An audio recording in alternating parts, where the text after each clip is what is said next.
Balik bilibid naman si Hubert Webb, 2 linggo lang matapos mapalaya. Pero hindi para ikulong muli, kundi para dalawin lang at dalhan ng aginaldo ang mga dating kakosa. Saksi si Jay Taruk. Mainit ang naging pagsalubong kay Hubert Webb ng isa sa pinakamalapit niyang kakosa noon sa pagbabalik niya sa New Bilibid Prison. Tani ang maghapong katenis ni Hubert noon. Sports daw ang naglapit sa kanilang dalawa. He always beats me in tennis. All the time. Hindi ako nananalo. So, lagi ko sunod kalaro. May 10 taong nakasama ni Hubert si Tani. Nasentensyahan sa habang buhay na pagkabilanggo sa kasong illegal drugs. Yeah, I miss the guy so much. Noong araw na lumaya si Hubert, nagbitiw daw siya ng pangakong babalik sa Bilibid para dalawin si Tani at ilan pang mga nakasama sa piitan. Kaya naman itong paghahanda niya ng simpleng aginaldo ay bilang pasasalamat at pag-aalaala raw niya sa mga dating kakosong naging bahagi ng buhay niya. Friends here important. 10 years din kami nagsama. Bukas, sa unang pagkakataon matapos ng 15 taon, magme-medianoche si Hubert bilang isang malayang tao kasama ang mga mahal sa buhay.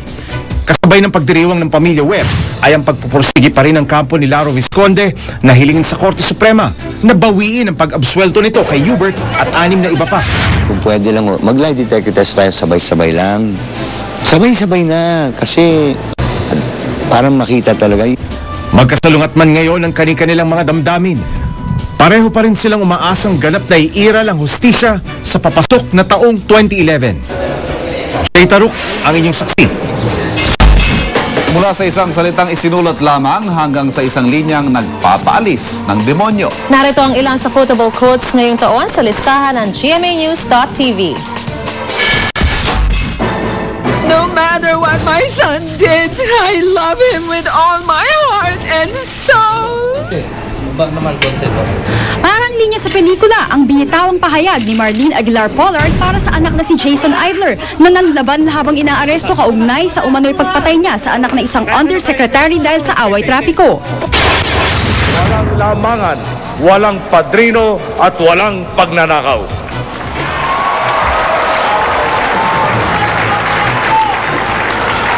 Walang wangwang, walang counterflow, walang tong.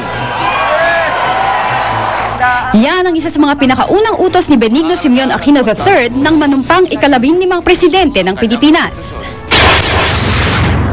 Big mistake to correct a big wrong decision. Yan naman ang mensaheng ibinandera ni Senior Inspector Rolando Mendoza nang mang-hostage siya ng isang tourist bus noong August 23. Sa huli, walang foreign nationals ang nasawi, pati na si mismong Mendoza. Kabilang sa mga pinatawag sa investigasyon si Manila Mayor Alfredo Lim at nang tanungin kung bakit iniwan nila ang hostage taking sa pinaka-critical na oras nito bago nagsimulang magpaputok si Mendoza, paliwanag ni Lim. Bakit po kayo pumunta sa Emerald? Hindi pa ako nanananghali. Damaso, yan ang karatulang iwinagayway ng Intramuros tour guide na si Carlos Selgan sa isang ecumenical service sa Manila Cathedral. Halo sa pangalan ng notorious na pari sa nobelang Noli Me Tangere. Damaso raw ang bansag ni Selgan sa mga taong simbahan na patuloy na tumutuligsa sa Reproductive Health Bill. You are not invited here. Get out! Right now, get out! Yan naman ang maanghang na resback ng mga pro-life group nang itaboy nila ang mga taga-suporta ng RH Bill na nagtungo sa Manila Cathedral noong November 20. Everyone is going to like it, but, you know, it's our video, it's not theirs, and if they can't take the heat, edi wag nila panoorin. May halong pagtataray naman ang tugon ni Maggie Wilson sa mga tumatiko sa prenup video nila ng nooy fiancé na si Victor Consunyi. Ano raw kung masyado itong sensual para sa iba, gayong mismong mga magulang nagustuhan ito. Di pa po tapos ang ating listahan. Isang tila sumabog na bulkan ang ating pinakamainit na quote ngayong taon. At ihatid namin sa inyo yan, susunod na.